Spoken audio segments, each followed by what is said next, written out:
Welcome to the Snobs podcast. Welcome to the Snobs podcast, everybody. It is Tuesday.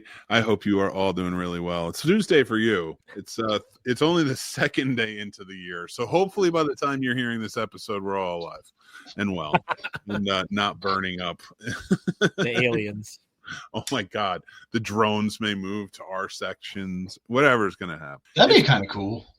I don't. Paul wants some drones. I just want to stare at shit while I'm drinking. You know what I mean? Like They're staring right back at you. That's fine. It's always good when shorts do nothing. It's always good when drones the size of sedans are flying overhead everywhere in your home state, and it's just like, oh, okay, and the government's like, don't worry about it. Like, who just says don't worry about it? Our government. Like, exactly, and that's the problem. I've enjoyed this new norovirus because I love how the CDC was like, it's a problem, but we're going on Christmas break, so we'll give you updates on January 3rd. And I was like, that's awesome. Thank you guys. It's important. It's a problem. Break. I was like, that's cute. We'll deal with it after break. Right. You're not wrong. But if they thought it was a threat, it'd still go on break. It's fine. But so we'll see what happens in March. Woo! But this is why we escape into the world of movies and cinema and all of that wonderful Fiction. And I got to review Nosferatu, and I unfortunately did not hear your guys' take on it. Did you guys see the vampire in question? I haven't yet, and I'm so ashamed of myself. I hit Christmas break, and then I between Christmas stuff, which I traveled for 6 days straight, and then doing nothing. I just haven't managed to fit it in between there. Well, then I know Paul is chomping at the bit. Man. And So I would you guys- love to hear what you think of that mustache first. So everything I told you guys about Wicked and all the hype and shit, this is not that. This is worth the hype. It was absolutely good. Go see it. I will say, it was a discussion Matt and I had, and especially Sam and I, in depth, to where we were saying there's a difference between, for me, there's a mental difference between something I would suggest for a moviegoer to see and someone that loves cinema. This movie is for someone who loves cinema, because I think there's a defined difference of someone that looks at all aspects of the film in front of them, the story, the dialogue, the setting, the camera angles, and everything. This movie is probably 9 out of 10 if I just say from a cinematography standpoint. As far as just an everyday moviegoer, I'd probably say still a solid 6 or 7. But, I wouldn't suggest my nephew who's just getting into horror movies, hey, man, you need to watch this because he's not going to appreciate it. He's probably going to be bored. Yeah. But It's more a labor of love than one of entertainment. Well, then I want to say this, and Paul, see what you think about it. And Dan, I want you to take it with you and see if you see it when you go. All right. And I do urge you to go see it in theater. I will. Yeah, for everybody. Sure. Yeah, don't wait for streaming. Go see it in theaters. Oh my God, it is wonderful. So. You have to. It's so dark. You have to. It's so dark, like in the theaters where you really appreciate it. So I will say this about it. When I was watching it, it did not feel like a movie that was trying to take place in 1838. It felt like a movie that was trying to look like 1920s version of 1838. The way they kind of lit it with flickers of this and the sharpness, of certain lighting in the background and things. It felt like they were trying to mimic what the original tried to do with the cinematography. Okay. So my biggest strikes against this movie personally were that fucking mustache. That god awful mustache decided on for some reason, and I didn't think it lived up to the reveal of the 1922 version, where he flies up, and it's the real big reveal of Orlok. But I do believe that the cinematography held up to the shadow. Awesome. Yeah. Yes. I won't describe any of the scenes we're talking about because it'll ruin it. But no spoilers. No spoilers. No spoilers here. But what was also fantastic, and Robert Eggers is great for this as well. The musical scores. No, that was not. You ruined my segue. All right, time out there real quick. I definitely like that feature. All right. So, movie scores, gentlemen. So, we're going to do our top 5 at the end. Let's save what our favorites are for our countdown. But I want to get into like a few different questions about movie scores because I coming up with my list, I listened to a lot of movie scores, and I honestly, there's some emotions that have been drawn out, and I started thinking, I'm like, not even soundtracks can pull out emotions like this the same way. Yeah. So I want to get into like our feelings about movie scores, but I also want to discuss like soundtracks versus scores. What do we think? What's more impactful? And stuff like that. So let's just kick it off and free talk about it. I know you guys are big movie score guys. Yep. Even more so than I am. Like you guys, like just unironically will just sit around and listen to movie scores a lot. Yeah, it's the best to write to. That's I one of my best purchases of the past year, and I really should do a physical media thing on it, Mick. I picked up a Manfredini recording from Friday the 13th 1, 2, and 3, and so 3 is the disco one, right? It's got the disco track on it. Mm-hmm. It's a great record. It just does the highlights of the first 3, not like the score from each one, and none of the John Carpenter stuff. It's all Manfredini. None of the Carpenter stuff, or not Carpenter, but there was another guy that collaborated with Manfredini. It's only the Manfredini stuff, and it's really good. I put that on a lot. I listen to that record too much, probably. Well, you guys, so like, what is it about? And Paul, definitely. Oh God, I need your take on this one. What is it about horror scores in particular that really reach out to you? Because we talk about it a lot, and like I know other ones do as well, and we could talk about those, but I know horror scores like Dan, what you're talking about with Friday the 13th. So like, go ahead, tell me let's hear it. So like for me, I guess they're iconic. You can pick them out, or if you're into whatever, like from most of us, right? So you hear the score from The Shining, you're there. You know exactly what it is. You can't mix it up and be like, oh, that's The Nightmare Before Christmas. You're never going to mix that up.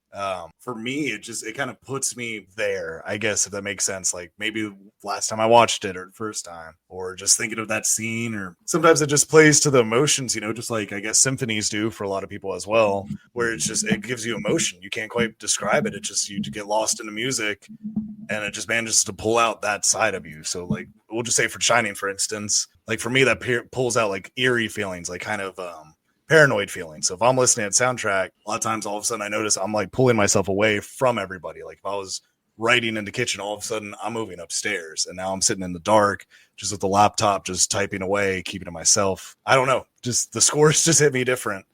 Especially with The Shining. I get that. And same with me. Like they deep hit, man. Like the scores, I'll listen in the shower sometimes, and like it just, depending on what mood I'm in, you can tell what kind of scores I'm listening to. If I'm kind of like down, there's a lot of Hans Zimmer, Interstellar, Inception type. Yes. If I'm motivated, there's a lot of Rocky. Heck yeah. How about you, Dan? What are scores for you? Like, I mean, you're horror specific.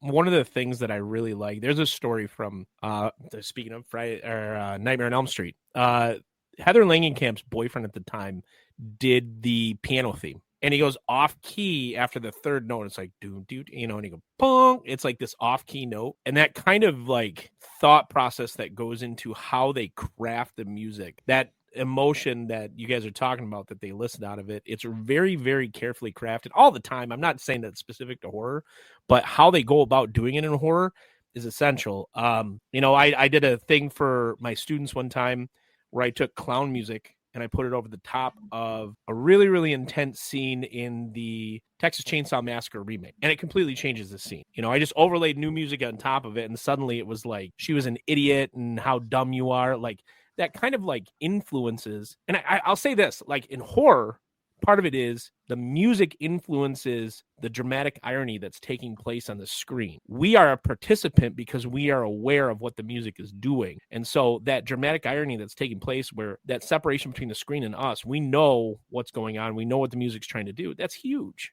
And I think that's specific to horror. I mean, the soundtracks in general, like that kind of emotional response, but horror specifically, music is an integral part to what it tries to do. And sometimes it's about the absence of it as well, right? Like when it chooses to play the soundtrack versus when it chooses not to. You think about Friday the 13th, the ma, right? And when it shows up, it has to do with the first person POV, right? And so like, I don't know, I love it. I just love that kind of feeling where it's like, I've been into scores my whole life that way. So I love it. Yeah, dude, I get it. I see, like, I think I'm a little different though. I don't do the, I love horror scores. Don't get me wrong. Like I love them very much, but I'm an overall movie type of guy, right? So like there's a lot from all over the place. And yes, John Williams is a big factor in that, Dan. I don't know why you hate John Williams, but I just think okay, part of it, I'm sorry. No. I get to praise him before you get to shit on him. That man's scores. I don't care what anybody says. I think he's the most impactful movie composer of, oh my god, all time ever. Hey, a lot of people agree with you. Yeah. I hate that condescending. A lot of people loved Wicked too, so I'm just saying, like Mick, you're not wrong. It's not. It comes down to like a matter of opinion, right? Like the biggest thing for John Williams scores. This is my problem: is he steals from himself constantly. If you listen to all of John Williams' work, he's constantly poaching his own stuff. And while he's excellent, I mean, he's obviously excellent. Like, I do think that he gets put on a pedestal that isn't necessary. I'm obviously in the minority with this, but I don't, just because you did Star Wars and Jaws doesn't mean you get to like stand on top of everybody, man. Sorry. All right, listen. Can I ask you an insurance question real fast? If knowing that making you a co-host on the show is probably going to give me an aneurysm or a heart attack, does that mean that doesn't count as suicide when it comes to insurance, right? Because I just wanted my friend on, but your takes might kill me. I'm sorry, dude. It's just part of the issue is this, that like that poaching, and then on top of soul. people glaze the hell out of them, and like I'm not going to sit here and say that he's the best when I don't think that he is. There are people that I prefer. I think that Hans Zimmer is like the Beethoven of modern cinema scores. They're big, they're huge, and they're in your face. Like, you know who else that reminds me of? John Williams. That's why I don't know, man. I like how Hans Zimmer. That's the thing. I sat down and listened to a bunch of stuff, and this is what John Williams does. He is movie scores for the layman. That's my opinion. And I realize it's my opinion. Like, everybody likes it. Okay, great. Wonderful. Everybody likes, boy bands too. I love Hans Zimmer. Don't understand. John L. Williams is easily digestible, easily accessible, constantly poaches from his own stuff. And it's not mediocre, but it's not the top tier either. I'm sorry. Like, I'm not going to sit here and say that I think it is when I don't. Oh, no. Listen, I love John Williams, but I think his music has had the most impact. I mean, because if you're talking about Hans Zimmer and others, like, they were definitely inspired by John Williams. You don't think Hans Zimmer was inspired by John Williams? No, I do. I do. I think I'm gonna go watch Inception. I'll be right back. Well, actually, I'm about to go watch Fiddler on the Roof because I didn't realize he did the score for that. I love Fiddler on the Roof. That's my shit. Wait, who? Your boy John Williams. John Williams, really? Yeah, he did the score for the film version. Yeah, that's fantastic. I didn't know that. I didn't know that. It's I think it's the Philharmonic Orchestra that's behind him, if I remember right. I love that. Thanks for telling me that. That's a cool fact. Just a little. I was trying to, because I didn't know John Williams what he'd done originally, so I was like, let me look, and then I was like, oh wow, like everything, all of the shit.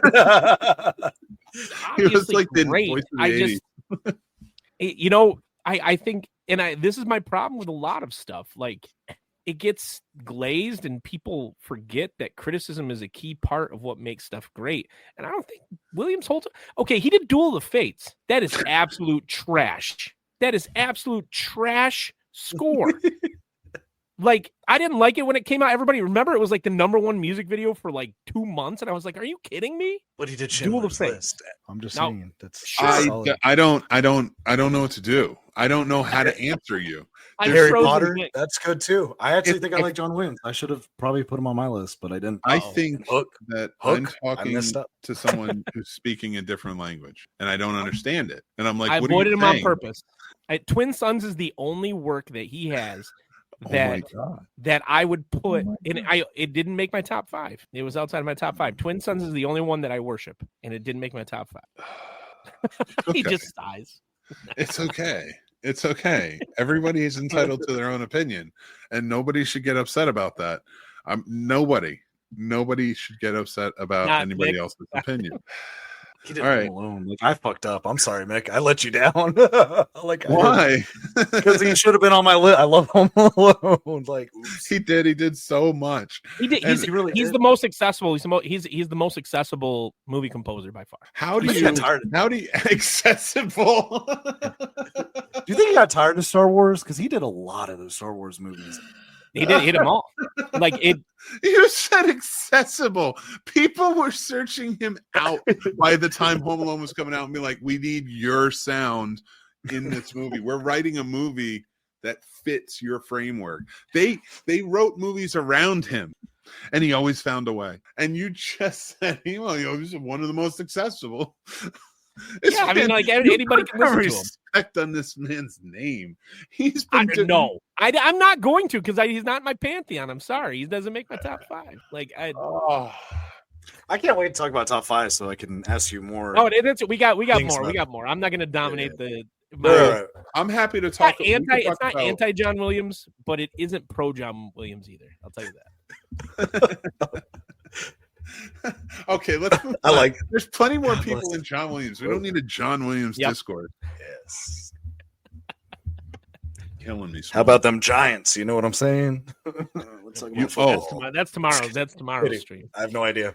I have to cut in and just say one thing. I've been watching a very depressing TV show lately called Billions. Oh, I haven't heard of it. It was a Showtime show that was on, like, it's over by now, but it like ended in 2022 or something like that. Mm-hmm. And Paul Giamatti was one of the stars, the great dude from actor. Homeland and stuff like that. So like it's a very good show. It's very depressing. Reason it's depressing is because you get to see the inside of what a billionaire lives, and it's like cans. I'm gonna go eat something out of a can. So like, but I say this. Here's what drives me crazy. They quote movies on that show all the freaking time. If you go through one episode, you're gonna get at least 7 or 8 movie quotes. Are they Gen Xers? That's it. Yes. Paul Giamatti, like they're talking to each other in movie quotes. I have a It's friend. like I have a ingratiate. friend that we could have an entire conversation and nothing but movie quotes, and nobody would know what we were talking about, and then we'd walk away and having a full conversation. I like, But an entire cast of a television show talks to each other, all different ages and size and frames and love and it. genders and everything, and they just all know every movie. Dude, I talk to a lot of people, and not everybody has seen the movies I've seen. That's a fucking fact. I I haven't seen as many movies as you've seen. That's for sure. Look, it's a blessing and a curse because now I feel like I missed out on a lot of shit that I rushed to watch when I was young. How you end up being a John L. Williams fan? This is your first episode, your first like official. We're gonna do another shoot for tattoo later. Yeah, you haven't even gotten a tattoo yet. Yeah. no You're not one of brand. us. Join the cult. You keep Join this the shit cult. up, it's going to be a brand on your ass. I have zero tattoos. I have none. That's it. It's the only one. Well, I mean, listen, if you want to get one, you can, but we got the mic. I got to talk to the other one about that. Just surprise her in the worst way and get it tattooed under your eye like a teardrop, but just get the mic. Just I got a question about soundtracks for you Kill the guys. downloads. So, when it comes to scores, Yeah. what sound, and it, like you can describe it however you want, but what sound stands out to you the most? Because my thought about it, let me explain the thought for a second. Do you remember that skit that Chappelle did? No. So he does a skit about different music among the races. You know, white people pay attention to guitar, like that type of stuff. Mhm. What stands out to you when you are listening to a movie's score? Like what sound? And you can describe it as an instrument or as like a general kind of sound if you want, but like what stands out? Because I think that really matters about how people approach it. Part of my problem with John L. Williams is he uses like crash Stop cymbals. calling him John. Stop using the L like you know him. He's my best friend. We hang out and drink beers all the time. Like I think his usage of like crash cymbals so heavily drives me nuts. And maybe that's part of why he doesn't, I mean, he's great, but he doesn't make my top 5 is because of the individual sounds that are present in his scores. So like what stands out to you as far as like, man, I love this. What sound creates that I love this sound for you? You go ahead, Paul, because I'm Okay. I'm still catching up. The first sound ever make me be like, what the fuck is that? I love it. Was Insidious. That opening score for Insidious 1.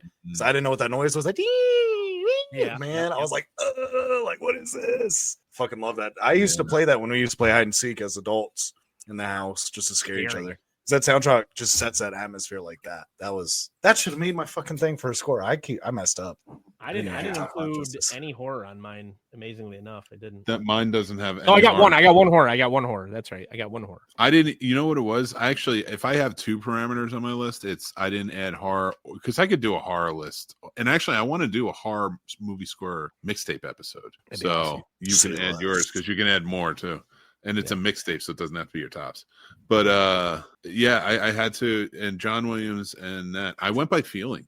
And I think I'll surprise you with some of them. But before we get to that, I want to. I can't even mention John Williams movies right now because I'm like, this is like a landmine. It's because like I know if I say, hey, this is what made me feel this and this and this, and it's like you're gonna shit all over these movies because I know you don't like Steven Spielberg either, and it drives me crazy. I understand Spielberg is just overrated. He's just overrated. I don't think he's overrated. I think he's perfect for what he is. Like that's I think a lot of people. Like, because there are parallels, but even when you watch movies like Schindler's List and then you watch Always with Richard Dreyfuss, there are parallels to who the storyteller is. It may not be the same story. I realize it's completely different, but there are those parallels of like this. There's footprints, of this director in all those movies, and I think that's just who Steven Spielberg is. There's always supposed to be that sort of optimism that he always adds, and I think he does it better than most, more consistently than most of those directors that try. Look at J.J. Abrams. They're there. They've made impacts, but they're not Steven Spielberg. Abrams definitely want to be Spielberg, but I will say Spielberg is a better producer than he is a director. We've agreed on something with Steven Spielberg. Yes. That's a first, Mick. I think he would say that too. He's a great producer. He's a great producer. Yeah, I mean, listen, but my, and we'll do a top directors, but like, oh god, that'd be fun. I'll say something controversial. I think there's only one top director ever. Are you? And if I swear, there's only one. There's not true. All right, who? There's Stanley Kubrick and there's everybody else. I fucking hate you. Not Hitchcock, not John Ford, not Billy Wilder. Oh, I'd Carpenter. There's Stanley Kubrick and there's everybody else. There's Stanley Kubrick. And that's fair. That's fair though. That's sorry. Pinnacle? No. I strike that from the record. All right. But who's at the same caliber as Kubrick? Oh, we'll talk about this later. Sorry. We got it. That's another episode. In March, and I'm claiming it now. Our theme is movie director bracket challenge. Bet. We got 3 here, so we have tiebreakers for all the brackets. We're going to come up with our top movie directors list by that time, and we'll do a bracket. We'll do a March Madness type of bracket. Love it. There it is. Peter North, Jenna Hayes, somebody else. Don't care. I'll just list off. I just need you to make the list. And send it. I'll never remember. So I love it. And Dan understood. Dan. You know his name. I'm sorry, dude. Like I don't care that it's controversial to have these kind of takes either, because like it's not. There's no reason to filter it. Like and you know what? If you're listening and it makes you upset, sound off in the comments. I can handle it all day. Like I'm sorry. I didn't like. I love Kubrick, and I'm not disagreeing with you that he's the greatest director of all time. But Hitchcock, you're going to count down Hitchcock. You're going to count too down much. He's got. You're So right, you're right. I have a collection. I bought a collection of Kubrick's, or not. Sorry, not Kubrick. Hitchcock's films from the 30s, and ooh, like there that is he remade them and made them better. some of them, yeah. But like that's it. Kubrick doesn't have a single movie that was a miss. Not a single one. I beg to differ. I didn't enjoy Barry Lyndon as much as the others. Barry I'm Lyndon. not gonna Oh my lie. god! Sorry, They filmed it all Technical entirely. marvel, though. Technically, they filmed it entirely in natural had lighting. them- Paul. He had to create a lens sorry. that he then gave to NASA to use. My fault. Like I was just saying, that's my least. No. favorite. I'm That's just all so I said. excited to talk about that. Like, no, you're right. No. But as a movie, I get it. But from a technical, Mick's like, why did I invite this guy on the show? this is why, That's- honestly. Like, the biggest thing that comes down. The other part is this. You were talking about scores. Every single Kubrick movie has a peak score to it. Every single one. Music is just interwoven into everything that happens in those films in a way that is dynamic and elicits that kind of emotional response. Okay, so the one criticism I'll have, and this is weird, I found this on Into Darkness Part 1, the documentary about the 80s movies. Mhm. Think about The Shining right now. The scene where Jack Torrance is chasing them through the maze. What's missing from that scene? Music. It doesn't need music because it's outside. It's supposed to be quiet. I did say Oh, footprints. no. They're footprints. I checked that too. There's no breath. If Mm. you watch that, it's on a soundstage. There's no breath. There's no like steam coming out of there. What a miss by Kubrick, the man who didn't miss anything. Has I don't know no. if that would be a miss, though. Let's go back and look, because I'll be honest with gotta you. If rewatch there is that, no yeah. breath, I'm surprised if it's not there, I don't believe Kubrick left it out. I believe You he think it left would it have out. on purpose? If it's not in there, yeah. Oh, Let's look. I it gotta up. rewatch that. I want to. We Are have. you gonna pull it like up? AI Google now. Fuck yeah, we do. That shit's nice. Why? Just Google old memories, and it's like, yeah, you mean this video? And I'm like, fuck yours. Yeah, that one.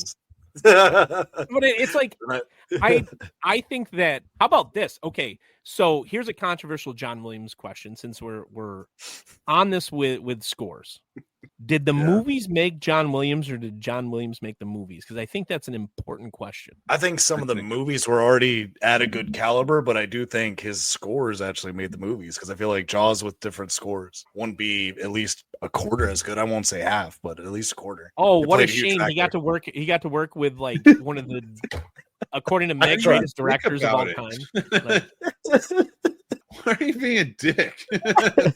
Leave John broke Williams Who alone. broke up Leave with you John to one of his Williams scores? alone. That's what happened. No, something happened. Yeah, In one of those movies. sure. Did some girl just like Who gave you a No, TV there's blowjob nothing in Home to Alone it. 2? Superman Like, what was happened? on her. there's nothing deeper to this than I think he's overrated. And when somebody I think is overrated and people just glaze them nonstop, I go after him hard. Like that's I do it with pretty much everything. Like I'll still celebrate his expertise, and I think he's great. But I'm not gonna crown him. I'm not gonna crown his ass. I won't do it. All right, here's the fun part, and I kind of agree with this. There's no Kubrick film in the top 100 movies of all time, in my opinion. That's not accurate. In the top 10. In the top 10. For you? Sorry, I fucked that up in the first place. So I'm not rewinding and fixing that. So if everybody gets mad at the first part, I'm sorry. Top 10. What would 2001 isn't in the top 10? Nope. And I don't think it should be. Come on. I don't think it should be. I'm looking up AFI from the original and the 10-year anniversary, right? Yep. I figured that's a good base to start, and like we can build off that. This may become its own episode, but so AFI's top 100, the original list was Citizen Kane, Casablanca, The Godfather, Gone with the Wind, Lawrence of Arabia, The Wizard of Oz, The Graduate, On the Waterfront, Schindler's List, Singing in the Rain, right? All right. And then 10 years later, they amended it with Citizen Kane, The Godfather, Casablanca, Raging Bull, Singing in the Rain, Gone with the Wind, Lawrence of Arabia, Schindler's List, Vertigo, The Wizard of Oz. Now, if I'm putting together my own list of top 10 movies, even just top 10 movies of all time, a few of those are going to be on there. Probably not all of them. But not I don't. Singing in the Rain, not Raging Bull. But Wizard of Oz? No, not my top 10. Not a lot of those would be my top 10. Yeah, but that's your personal top 10. I'm looking at this from like the side of like, this is universal. And I don't disagree that he probably wouldn't be in the top 10. I don't even know. Well, his films aren't easily digestible by the average audience. So, I mean, like. Oh, my God. I can't be on this one. He flexes so hard. You fucking asshole. Jeez. Wow. I love it. Oh, that made me moist. Ooh. Ooh. Mixing it together. I didn't like this. I'm sorry, Singing in the Rain is not a top 10 movie of all time. All respect to is it Gene Kelly that's in it? Like, all respect. That is not a top 10 movie. Listen, Come on. I'm not. It's not like I'm arguing with that. But even on the AFI list, 2001 doesn't show up till 15th, and yeah, maybe, but it probably wouldn't be my top 10. I'll tell you that much. I can't wait till we hear about top 10 of all. That's insane, Mick. Jeez. All right, I say we work on it then, and we'll work on that. And let's get back to scores. What's next on the docket? All right. Well, why don't we get to our top 10, our top fives, fives. All right, everybody. Top 5 countdown movies. And it's the man in the picture. But the parameters I'm using for this one are I am not using John Williams scores. I will not be using any in my thing tonight, and no horror. It's too much. John Williams either. We know. Well, gentlemen, let's go and get started and go around the horn. And that is number 5. What is your number 5, Dan? I got it number 5. Clint Mansell from The Fountain. The track is Death is a Road to Awe. It is the theme that plays when the space tree is in outer space. Clint Mansell is one of my favorite by far. He uses that kind of like digital synth sound that I think is excellent. He also did Drive, by the way. And so he did the part of the score for Drive, and he did another one that was really, really excellent. Anyway, I think that's a great track. The best part is that, like I talked about earlier, the score that he creates for that, and in particular that movement, ties directly in with the movie's themes. Very nice. Paul, what you got for me for number 5? Number 5, I mean, I guess counts as horror or sci-fi. However you can do horror. I put a parameter on mine. My parameter are just ones that elicit emotion for me. So if I hear that song, I feel some type of emotion immediately, and that's the main title. I can't say his name. I'm bad with pronunciations, but it's from The Thing. All right, Ennio Morricone. Morricone, yeah, great. That's a wonderful choice, Paul. Yeah, he's fantastic. And honestly, on my main list, he was on there because I made a list out, and then what I did, I went and listened to the best soundtracks, though all of them included, and the good, the bad, and the ugly's on there, and that's Morricone as well. Great, Morricone. And it's hard to pick because like he was Kill Bill, he was The Thing. Yeah, like he did so many that were just truly amazing. John Carpenter didn't do his own for The Thing. I'm not, honestly. I think he always wanted to work with Morricone, and that was his opus, man. I think he knew that. I think The Thing was like sort of like the one. That's why I think that we could have a whole discussion about like what broke him in Hollywood, but it's still one of the greatest movies of all time. My favorite Carpenter film is not The Thing, even though I love it. I think it's a perfect film. My favorite Carpenter film is The Fog, which is not a perfect film, but it's my favorite. I love The Fog. It's a fantastic movie. Great choice. So I chose mine by emotion. I sat down, I closed my eyes, I listened, and whatever I would like mark down what emotion I was having. Seriously, I put like teardrops next to ones that like got me misty and all that shit. So I'm gonna start us off with my number 5, and that was the National Treasure soundtrack. Got my heart racing. I felt really good. It felt really like I always love those movies. So is that Zimmer? That was. I think it was not Zimmer. No, I don't think it was. I have to double check it, but What is your number? What's your number 4, Dan the Man?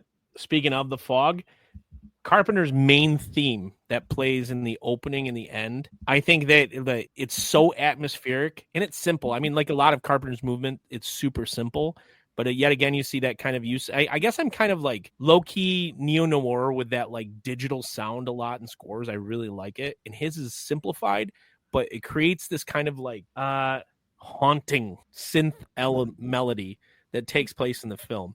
And I think it's not just perfect for the film, but I like to put it on when it's like actually stormy out. And I, like Paul said, if I'll be writing or if I'm, playing a game that really the audio isn't important to me, I'll put that on and it's perfect. Nice. All right. Oh, And it was Trevor Rabin who did the score for National Treasure. Rabin? Okay. And what is your number 4, Paul the Man? My number 4 is 528491, and that's Hans Zimmer in Inception. So during that time, it's gonna sound weird. I probably shouldn't put this on blast, but I was experimenting with LSD, Love it, and reading Carlos Castaneda. And so this was the song I would use to kind of deep dive into my dream state, kind of meditate. So like that always brings me back to copying in my dreams and trying to control them, for a year or so. So yeah. Nice. Yeah. All right. Well, I mean, maybe not, but sure. Hey, listen, experience is experience, and I don't hate it. So, my number 4 on my list is the Robin Hood Prince of Thieves theme. It's a great theme. Like, go listen to it if you haven't heard it in years, and I guarantee you've heard it within those years. Yeah. It's just truly fantastically done. I think it was Alan Silvestri who did it. I was kind of rushing through, but it got me all emotional. I remember watching that movie in the theaters as a kid with my grandmother, and I just got tears came in the eye for it. So I was like, I'm throwing it on the list. So that's my number. Remember 4. that Bryan Adams song from it? Yes. No, I said score. Dominated the airwaves. Dominated. Let's go on to our number 3. What you got for me, Dan? Blade Runner, Vangelis, again with another digital. Blade Runner Blues, great track from that film. The best part of a neo-noir soundtrack is the melancholy that is associated with some of these more somber moments that are in their films. And I think that Blade Runner is a masterpiece on its own, but the soundtrack is something that doesn't get the same amount of love. And the score from it is it's so perfect. And I often will play it while students are testing or something like that. I'll put it on and I think it focuses people to do that. I don't know, controversial, but I think that the emotions that are elicited from what Vangelis does from the beginning of that film to the end, it was tough for me to pick a track from it, but this is the one I think is the best. It's the one where he's in his apartment. Mm-hmm. Yeah. Well, listen, I don't think that's controversial at all. Movie scores, you're supposed to want to put a vibe out, in situations like that. I think it's a good thing. As long as you're not vibing out with anarchy.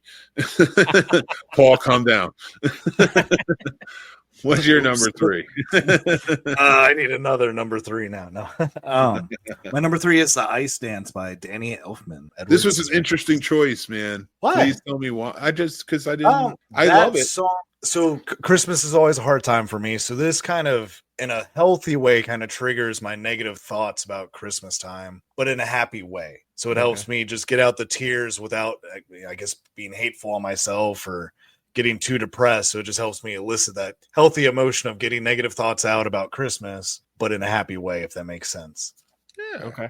That's awesome, man. So if I need a good cry, I throw that on the shower and we're good. 2 people you guys have mentioned that I really wanted to put in my top 5 that didn't make it were Silvestri, and I wanted Silvestri from Back to the Future, and I wanted Elfman, and neither one made it. And I really surprised me because I own several Silvestri soundtracks.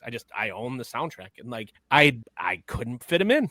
It really disappointed me. I was like, wow, I like these that much better, and I do. Yeah, honestly, I think it came down for me. Again, it was just a feeling. And Back to the Future, I almost omit it because it would dominate. And I wanted to kind of explore more with this. Okay. I know that's going to elicit a response, an emotional response, because it means something to me. So I was I kind of want to experiment with this, though. So I sort of avoided it. Okay. For this list. But it is amazing. And they're both amazing, Elfman and Silvestri, for sure. But that's a great choice, though. I like that a lot.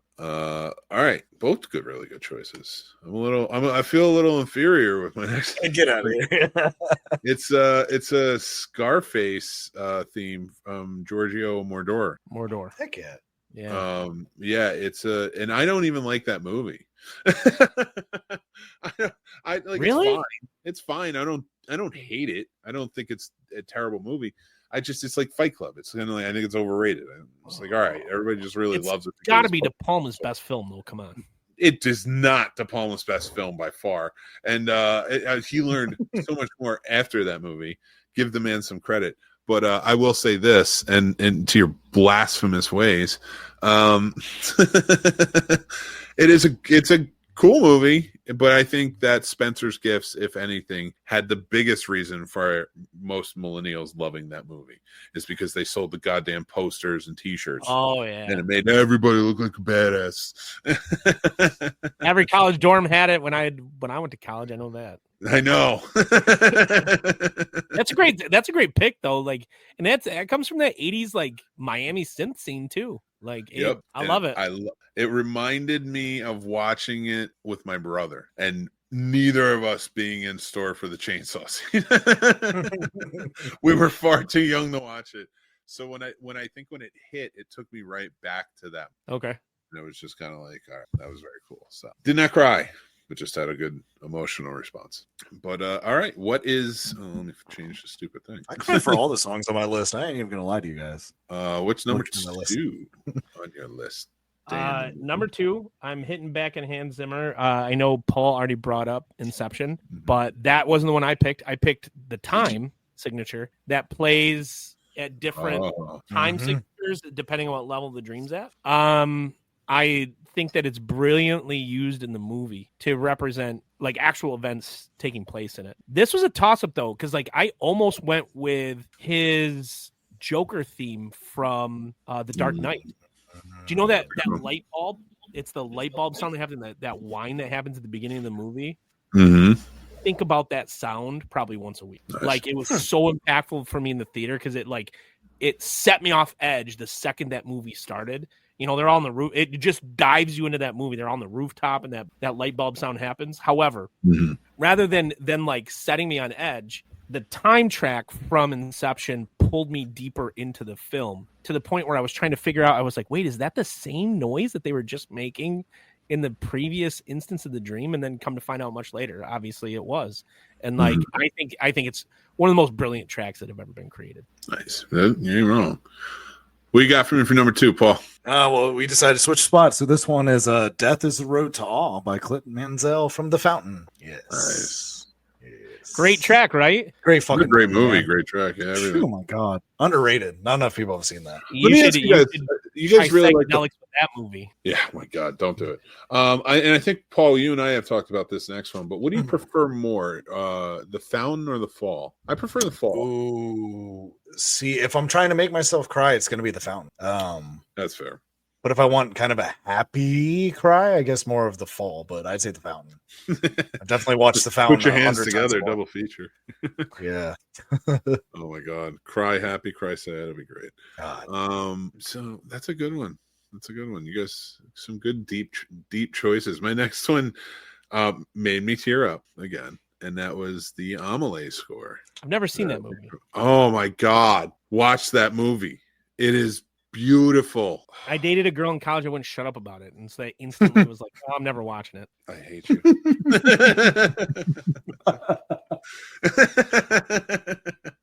That and Chocolat. I don't even know how it's pronounced. Those two, Amelie and Chocolat. She always tried to make me watch it. I'm like, I'm not watching it. I'm not crap. I'm gonna go watch Blade Runner for the Chocolate's 20th time. That part. Good movies, but they are for a base. Well, Amelie, watch Amelie. It's the cinematography, everything gorgeous. I love that score. And it's so beautiful. Just watch the movie. Stop thinking about your girlfriends in college. All right, number 1. Dan, what's your number 1? And this is truly my favorite movement of any movie ever. Howard Shore's The Bridge of Khazad-dûm from The Lord of the Rings, The Fellowship specifically. I saw it live, performed by an orchestra while the scene was playing like in the background. And like, I'm getting goosebumps right now just thinking about it. I think that Howard Shore is the pinnacle of scores, especially that trilogy. This pinnacle of scores that exist in any movie anywhere. But it's a perfect track for exactly what's going on in the film at that moment. It's hard to argue that they are great. There's a great score for those movies. That's a great pick. I got it playing in my head right now too, and it's like it makes me want to go. I listen to I listen to that soundtrack when I work out. Like that's funny. My number one, my number one was a big workout one for me. And I was sort of like got the yeah, let's go. But I gotta go do this show. And now I see Sun's Out, Guns Out over here, and I gotta go get working out. I need to hit the gym. I got banned. Oh Jesus! I don't even want to know. What's your number one? My number one is "A Whisper of a Thrill" by Thomas Newman from Meet Joe Black. Meet Joe Black. Oh, okay. Yes. That one will instantly make me reminisce to, like, you know, you say a high school crush, you know, your first love, you know, falling in love with your wife. For me, you know, things like it just instantly just puts me in that euphoria of just remembering those moments where you're like, oh my God, like this is the person, and just cute moments. Yeah, I think they do a good job, and that's a great scene too. I love Meet Joe Black. Solid choice. I do really like that movie. Very nice, gentlemen. Your number ones are really good. I really appreciate them. Enjoyed them. Now I will say this: my number one, I used to work out too. If you guys could believe it, back in the day when I had working legs, I could run. Now we get on the treadmill. And this is a song I would run to, and it was a long song. The Gale from Last of the Mohicans. Oh, that's the Mohicans. Good choice. I like that. I absolutely love that. That sounds. And then I heard it again, just listening to him. I was like, I just need to go to the gym. It's like I gotta go do something.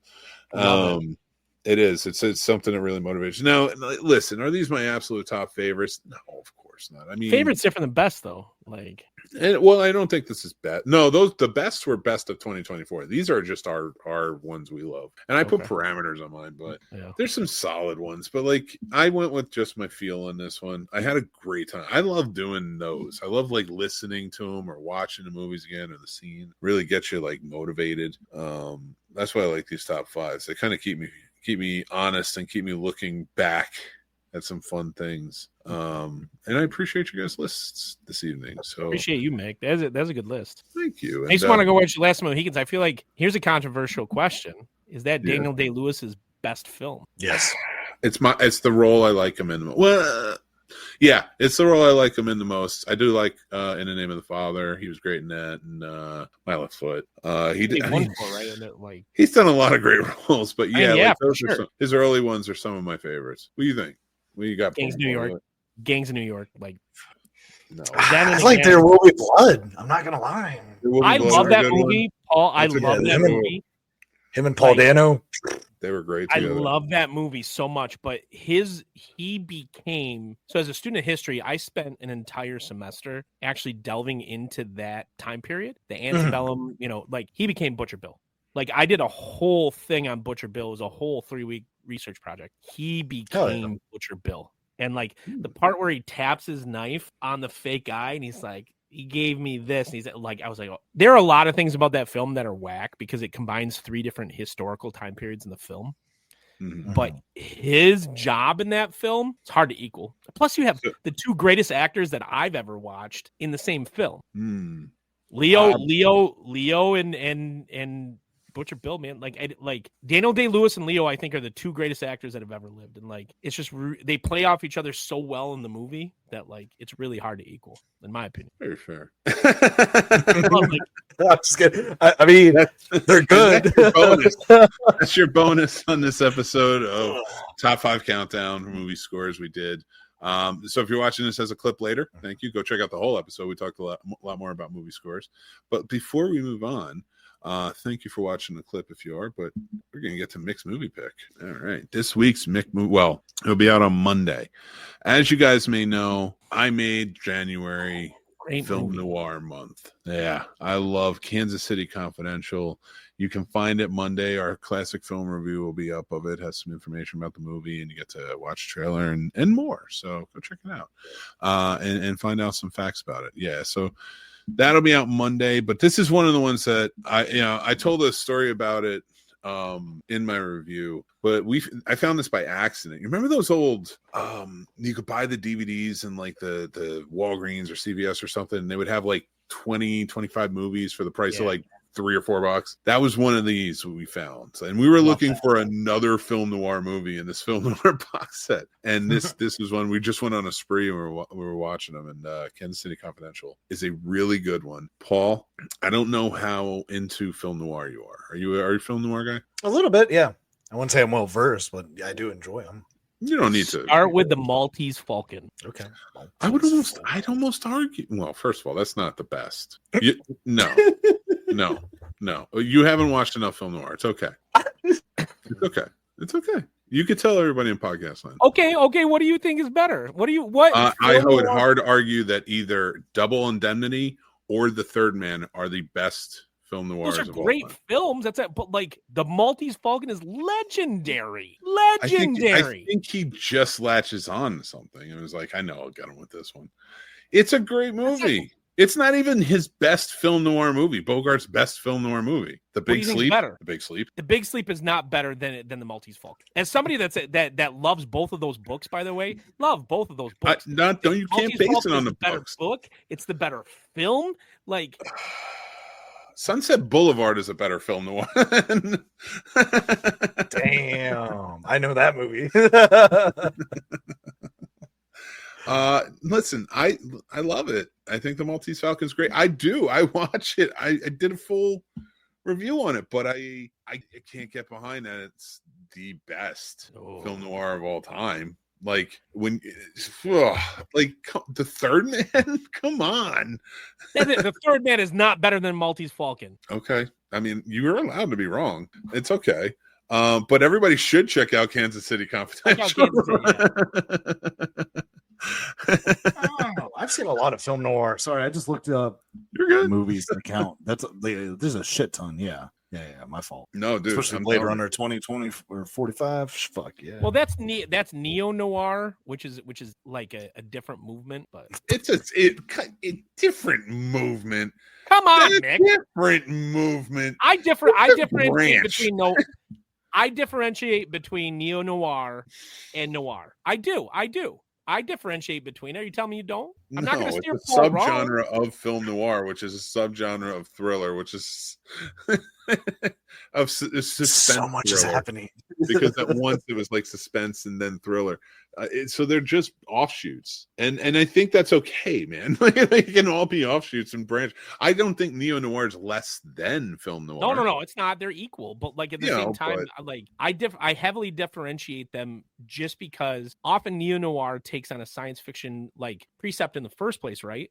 And so, like in terms of that, I consider neo noir to be a subgenre of science fiction, and in specific, usually dystopian science fiction. It doesn't have to be dystopian for neo noir, not necessarily, but often it is, yeah. But it's so all right. I would argue this: if film noirs didn't exist, then if that subgenre didn't exist, neo noir would never exist. But sci-fi would be there. Sure. But you need I think film noir being branched out and saying, and neo noir movement saying, okay, we're just going to do sci-fi movies. That's the branch, that's it comes from film noir, but it just says sci-fi wants to do this kind. Listen, I'm an Expanse fan. I don't mind the neo noir. So Vertigo and Rear Window, that's noir or no? Yes, no. Suspense, I would call more. Vertigo. Dial M for Murder. Yes, I would put that as noir. Yeah.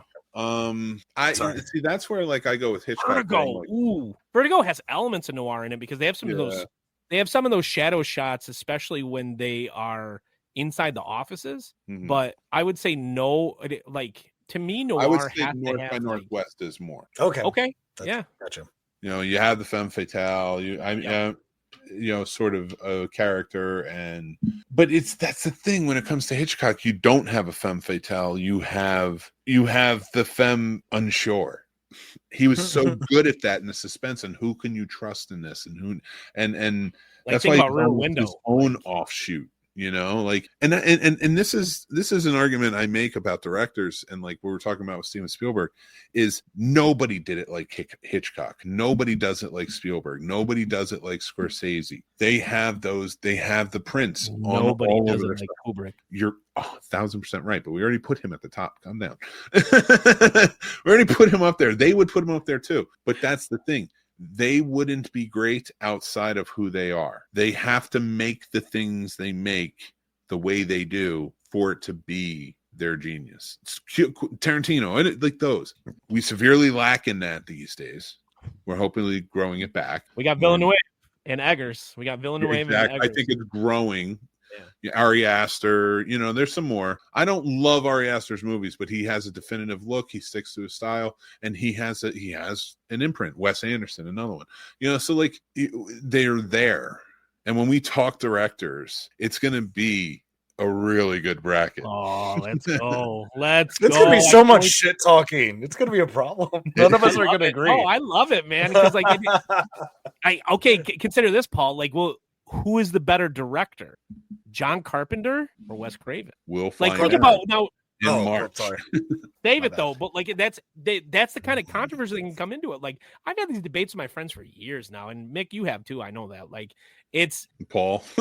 He won't shut up about him. Sometimes I'll call me. I think that it matters to have a hierarchical view, whether you're talking about scores like today or films or like a hierarchical viewpoint of what you're digesting is an essential part of being somebody who digests media. If you don't, if you're like, well, they're all good, man, forget that. Like, no. We have to level our media. Okay, so like, let me put it this way. I watched a lot of movies that I just reviewed, like Werewolves with Frank Grillo. I gave it a 3 out of 5 stars. Is that the same 3 out of 5 stars I'm going to give to Nosferatu? No, that's graded on a different curve. I mean, there's, and I'll put it in a way that of the teachers there, when you'll have honors classes and then you just have your levels all the way down. And I know because in high school, I was in basic. I worked for basic classes. I said, that's my level. That's what I want. Because I want the least amount of work at school I can get. I did the perfect amount to get to basic classes so well, I had to walk my ass out to the trailer knowing I knew all the stuff. Didn't need the extra help, did it? I didn't have to do anything. So with that being said, there's basic to high honors, and all the in-betweens. That's what I grade on. There's a level that it gets stuck on. It's Miyagi line. So Y2K from A24 is not on the same level as Werewolves, but it's definitely not on the same level. No spoilers because I'm just excited because my girl's in it. But what did you give Y2K? I gave that a 2. No, I gave it 3. I gave it 3. A 3? Yeah. I was not going to watch them until this guy was like, hey, I watched them. And then now I watched them. Alicia. It's Alicia that's in it, right? It's Alicia. Alicia Silverstone is in Y2K for like 3 minutes. Oh, that's it. Did you see that vampire movie she was in? It was hilarious. You're gonna have to elaborate a little bit further. Oh, of course, I knew you're gonna say that. So she's in a vampire movie with another girl, and it's Embrace of the Vampire. No, that's Alyssa Milano. Yeah. Oh, this is like humor. It's humorous. It's like it's super fun, and I can't remember the name of it, but I had a lot of fun watching it. Like anyway, I was excited because she's in it, but if she's only in it for 3 minutes, I'll probably be disappointed. Is it called? No, I think you'll like the movie. Vamps, yeah, Vamps. I think it's called Vamps. Yeah, I didn't know which one you were talking about. Oh, it's hilarious. It's tongue in cheek about everything, and like they end up trying to unionize vampires. Fuck yeah, I love it. Everyone needs a union. Everyone needs a union. It's like, but that was a good time. So I was really looking forward to Y2K just because she was in it. But if it's not anything, I mean, she's in it for 27 minutes. It's only a 28-minute movie. You're good. Just watch Clueless then. Clueless is great. I love that movie. No, I'm kidding. I do love Clueless. So I'm not going to pick on. No more debates. We have to close out the show. We've been here long enough, guys. Thank you so much for watching, listening, hanging out, being a part of the Snob Nation. Remember, if you want more, you can check out our Patreon. More is going to be coming out. We got a new newsletter I've been designing, so be ready for that. We have lots more reviews coming out, which are now going to be its own live show.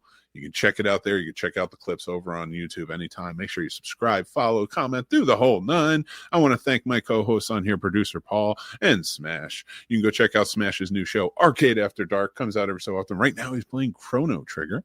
And you can also check out Paul at the Sturdy Sex Emporium, where he will be stripping for the next 8 weeks. He is on. He's got a residency at Sturdy Sex Emporium. Sure do. Sex Emporium. Do they just review porn? Is that what it is? Don't worry about it. When the door goes up, you know what happens. But I just want to say, before we get going, let's start with you, Dan. You got anything you want to say before we take over? Last episode of Math versus Smash was last Friday of the regular season, but I guarantee we're going to do at least 2 more for the playoffs. Tune in. It's usually Wednesdays at 7, but the schedule has been weird lately because of when the games have been taking place. Wednesdays at 7, Math versus Smash. Just to add to that, he probably won't do a Super Bowl episode if the Detroit Lions aren't in the Super Bowl. So I don't press them for it because they get all depressed. True, but it happened last year. We were very angry, and they refused to do it. This is their 3rd season, by the way. But anyway, my man, producer Paul, what you got for me? Hey, it's 2025, guys. Sickness is still going around. Wash your hands, wipe front to back. Keep watching, keep listening, keep loving the magic of movies, you guys. Stay healthy. And if you're sick, stay home. Don't fucking get me sick. Don't get other people sick. Rude. It's annoying. Very true. Take care of yourselves the best way you can. Guys, listen, it is hard times sometimes, and I know things seem dark out there, but always keep the hope. Always keep it alive. Always keep pushing on. Keep on keeping on. It's very important. And if you ever need help, remember there are resources out there for you. Just reach out. But guys, until next time, I'm Mick Manhattan from the Scene Snobs. Remember to subscribe, like, comment, the whole 9 yards. And remember to be kind to each other in this year, 2025. We're going to take care of each other and be kind to yourselves because that's very, very important. Until next time, take care.